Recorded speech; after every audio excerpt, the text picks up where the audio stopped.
Welcome to A Direction Forward. What I'm about to say in my podcast has either been told to me or how I have interpreted it. A Direction Forward started after my best friend Claudia asked me to go to Easter service with her. This was this year in 2023.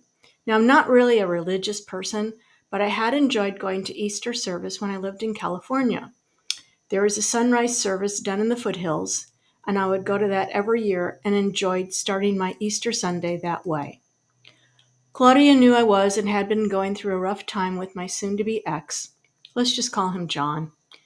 See, John and I were married in December of 2020 in Clearwater Beach, Florida.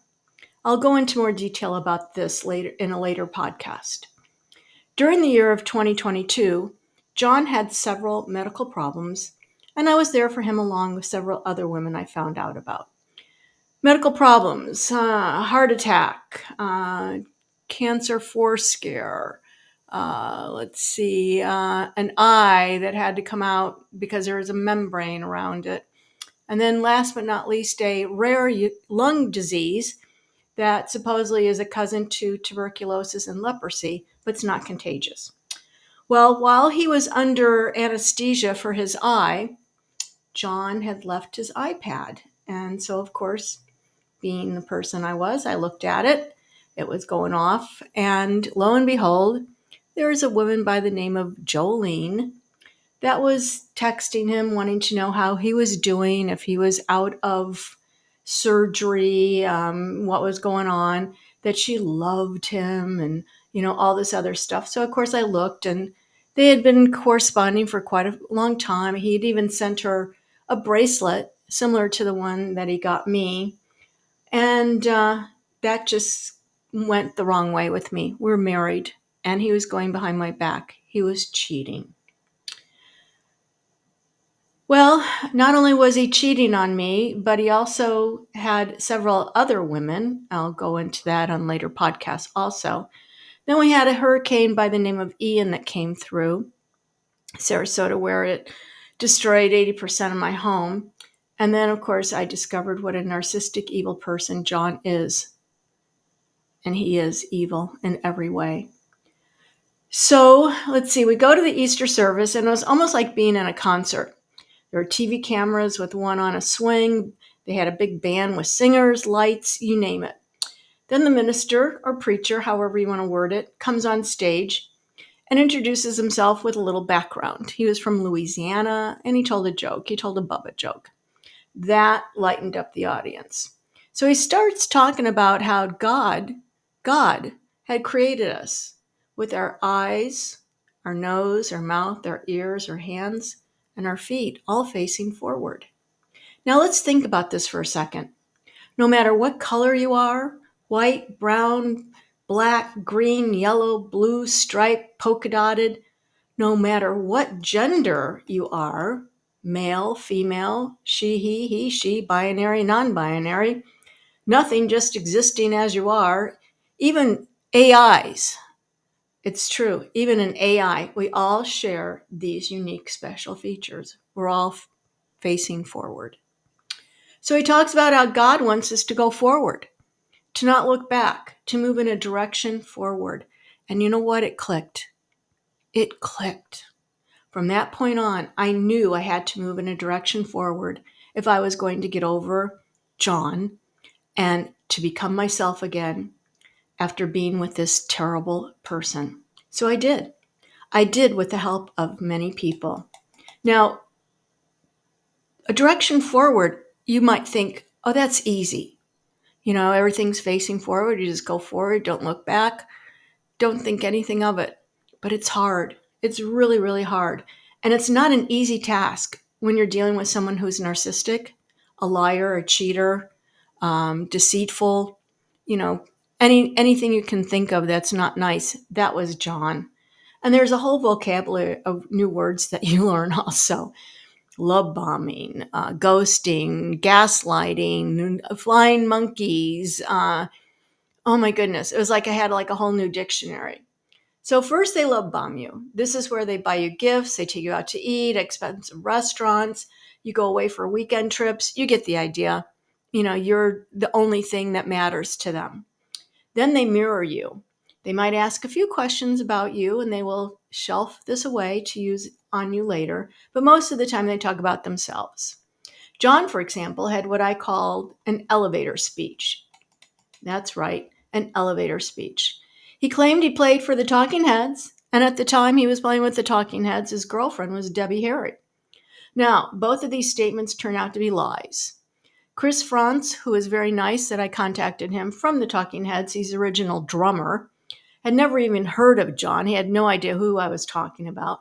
So I can only assume that Debbie Harry didn't know him either. Now here's a clue for you.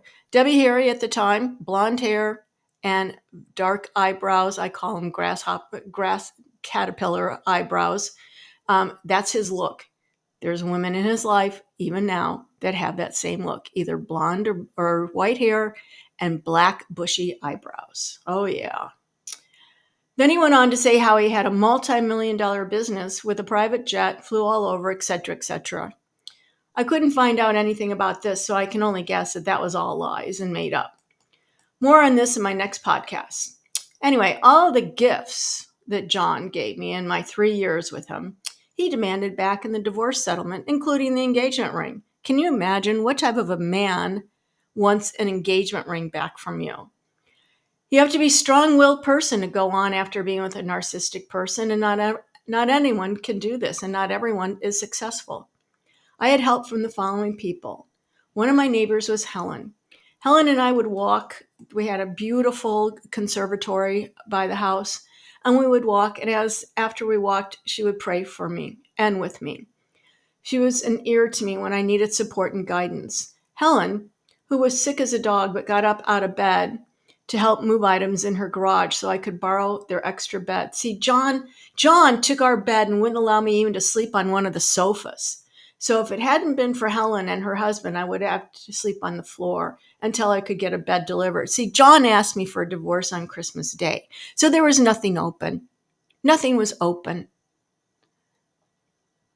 Helen, who made the statement that she didn't feel a connection of where we lived, and I told her I felt the same way. Sure, I'd met wonderful people, but I just didn't feel like I belonged there. For some reason, it just didn't click. There was another lady, Angela, who I met at the pool, at the community pool. And she was my friend and listened to me, oh my goodness, so many times. And who, when she didn't hear from me for several days after I had texted her on Christmas Day that John had asked me for a divorce, Angela sent the police over to do a wellness check because she thought maybe he had done something to me. Can you believe that? See, John demanded the iPhone that he had given me for my birthday back. So I didn't have a phone for over a week or more. Can you imagine? No phone, no way to get in touch with anyone. There's another lady by the name of Jeannie who knew right from the start that John had problems and alerted me to them. She kept in contact with me to make sure that I was okay. Next door neighbors, Diane, Carmen, and Pat, who all breathed a sigh of relief when they saw John moved out. I was surprised that they didn't go out front and clap that he was leaving.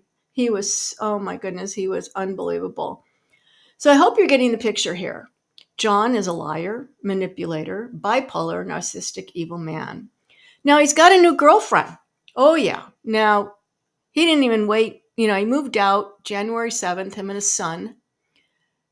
By January 14th, he already had some woman that he had fly into Clearwater Beach, Florida for the weekend or week. I don't know how long it was, but anyway. And then after that, there was a rotation of women. Now, most of them, of course, had blonde hair and black bushy eyebrows. So all I can tell you is that if you know anyone in the Sarasota, Bradenton area who is listening to this, and if you have a sister, a friend, a mother, even a grandmother, because John's 70 years old, an aunt that's dating a man by the name of John, he plays the guitar, and I might add, he can only play one song over and over. Walk, run, drive in the opposite direction for as long as you can and as fast as you can. You will save yourself a lot of heartache and disappointment. And again, this is just my opinion. Thank you for listening to A Direction Forward.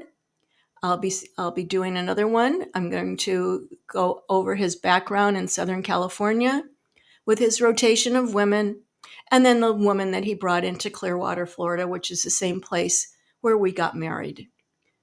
If you have any questions or would like to be on A Direction Forward, contact me at adirectionforward@yahoo.com. Again, have a great day, and I look forward to hearing from you.